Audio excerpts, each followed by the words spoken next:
नरेंद्र मोदी ने आज केरल के तिरुवनंतपुरम में विक्रम साराभाई अंतरिक्ष केंद्र का दौरा किया और अंतरिक्ष क्षेत्र की लगभग 1800 करोड़ रुपए की 3 महत्वपूर्ण बुनियादी ढांचा परियोजनाओं का उद्घाटन किया। पीएम मोदी ने गगनयान मिशन की तैयारियों की भी समीक्षा की और इस मिशन के लिए चुने गए 4 अंतरिक्ष यात्रियों के नामों की घोषणा की। उन्होंने चारों को एस्ट्रोनॉट विंग्स प्रदान किए। गौरतलब है कि गगनयान मिशन भारत का पहला मानव युक्त अंतरिक्ष उड़ान कार्यक्रम है, जिसके लिए इसरो के विभिन्न केंद्रों पर व्यापक तैयारियां चल रही हैं। प्रधानमंत्री ने कहा कि 2035 तक अंतरिक्ष में भारत का अपना स्पेस स्टेशन होगा, जो हमें स्पेस के अज्ञात विस्तार को जानने में खासी मदद करेगा।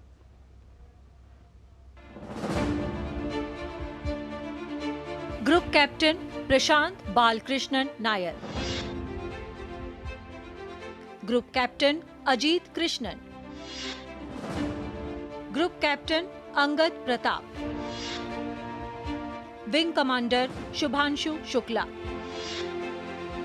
देश पहली बार अपने 4 गगनयान यात्रियों से परिचित हुआ। ये सिर्फ 4 नाम और 4 इंसान नहीं है, ये 140 करोड़ एस्पिरेशंस को स्पेस में ले जाने वाली 4 शक्तियां हैं। भारत के लोग गगनयान मिशन के 4 अंतरिक्ष यात्रियों से रूबरू हुए, जो अंतरिक्ष के रहस्यों को खोलने के लिए तैयार हैं। ये तैयार हैं भारत के तिरंगे को आसमां के पार फहराने के लिए, जहां अभी तक कुछ चुनिंदा मानव ही पहुंचे हैं।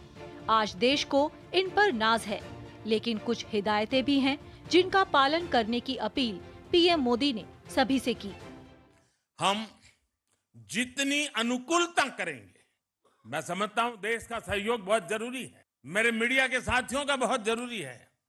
अब तक एक नाम बाहर नहीं गए तो हमारा काम ठीक से चलता रहा, लेकिन अब थोड़ी कठिनाई उनके लिए भी बढ़ जाएगी और हो सकता है उनको भी कभी मन कर जाए, चलो यार एक सेल्फी ले लेते तो क्या जाता है। लेकिन सब चीजों से हमें बच के रहना होगा।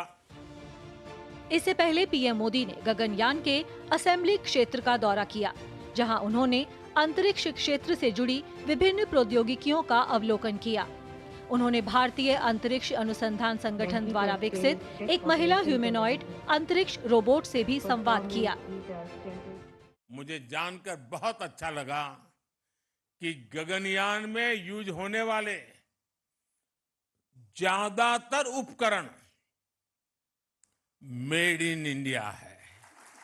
ये कितना बड़ा संयोग है कि जब भारत दुनिया की टॉप 3 इकोनॉमी बनने के लिए उड़ान भर रहा है, उसी समय भारत का गगनयान भी हमारे स्पेस सेक्टर को एक नई बुलंदी पर ले जाने वाला है।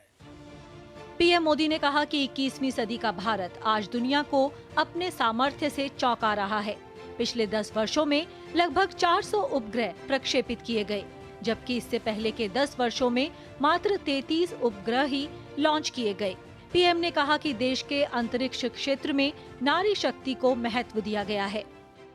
हमारे स्पेस सेक्टर में विमेन पावर, इस विमेन पावर को बहुत महत्व दिया जा रहा है। चंद्रयान हो या गगनयान, महिला वैज्ञानिकों के बिना ऐसे किसी भी मिशन की कल्पना भी नहीं की जा सकती। आज 500 से अधिक महिलाएं इसरो में लीडरशिप पोजीशन पर हैं। प्रधानमंत्री नरेंद्र मोदी ने विक्रम साराभाई अंतरिक्ष केंद्र में 3 महत्वपूर्ण अंतरिक्ष बुनियादी ढांचा परियोजनाओं का उद्घाटन किया। इन परियोजनाओं में सतीश धवन अंतरिक्ष केंद्र, श्रीहरिकोटा में पीएसएलवी एकीकरण सुविधा, महेंद्रगिरी में इसरो प्रोपल्शन कॉम्प्लेक्स में नई सेमी क्रायोजेनिक्स इंटीग्रेटेड इंजन और स्टेज टेस्ट फैसिलिटी और वीएसएससी तिरुवनंतपुरम में टाइसोनिक विंड टनल शामिल हैं। ये 3 परियोजनाएं अंतरिक्ष क्षेत्र के लिए विश्व स्तरीय तकनीकी सुविधाएं उपलब्ध कराने के लिए लगभग 1800 करोड़ रुपए की लागत से विकसित की गई हैं। ब्यूरो इनपुट्स के साथ तिरुवनंतपुरम से आयशा खानम की रिपोर्ट, डीडी न्यूज।